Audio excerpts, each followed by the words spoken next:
Bismillahirrahmanirrahim. Assalamualaikum warahmatullahi wabarakatuh.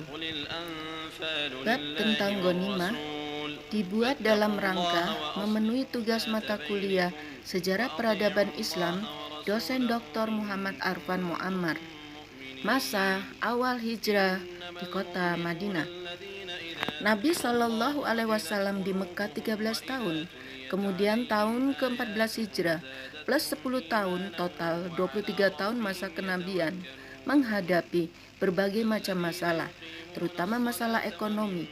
Para sahabat yang berkecukupan meninggalkan kekayaan mereka di Mekah. Contoh Abdurrahman bin Auf, hidup dari nol dan berjualan di pasar Madinah. Kondisi pasar Madinah saat itu, penguasa pasar adalah para pedagang Yahudi. Masyarakat asli suka bercocok tanam, bukan berdagang.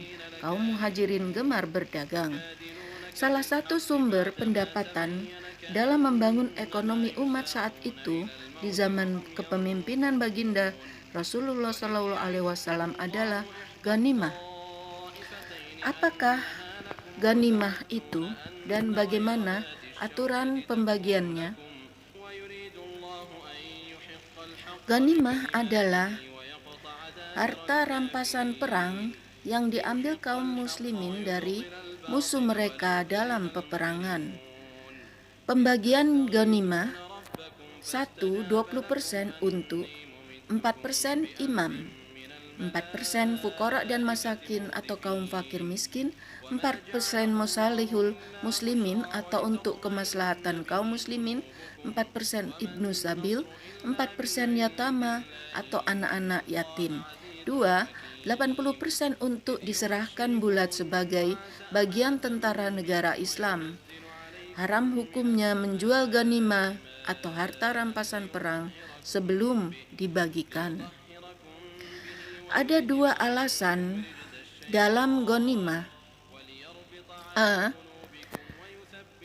Yang berhak membagikan ghanimah adalah imam atau pemimpin. Tidak halal bagi siapapun mengambil sesuatu darinya. Jika ia mengambilnya lalu menjualnya, maka perbuatan itu termasuk gulul, dan gulul hukumnya haram. B. Karena belum ada kepemilikan sebelum dibagikan. Sebab sebelum dibagikan, orang-orang yang berhak menerima ghanimah tidak mengetahui bagian mana yang bakal diberikan kepadanya.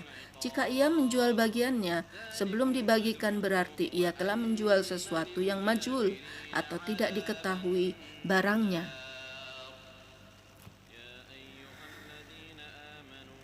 Syarat mendapatkan bagian dalam ghanimah: 1.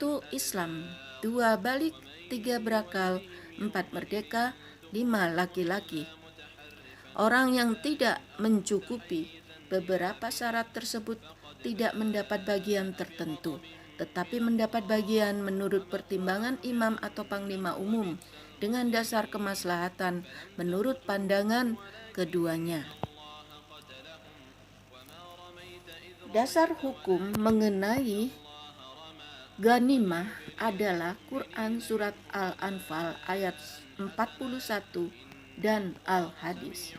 Allah Subhanahu wa Ta'ala berfirman, "Dan ketahuilah, sesungguhnya segala yang kamu peroleh sebagai rampasan perang, maka 1/5 untuk Allah, Rasul, kerabat Rasul, anak yatim, orang miskin, dan ibnu sabil.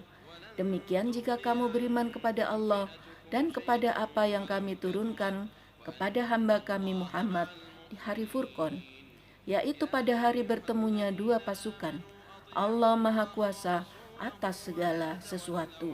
Quran Surat Al-Anfal 8 ayat 41.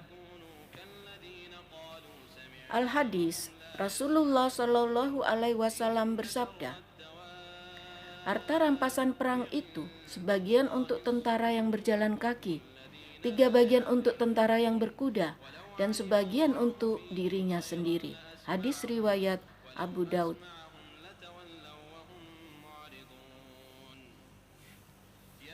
Demikian penjelasan mengenai harta ghanimah di zaman baginda Rasulullah Shallallahu Alaihi Wasallam. Terima kasih, semoga bermanfaat. Wassalamualaikum warahmatullahi wabarakatuh.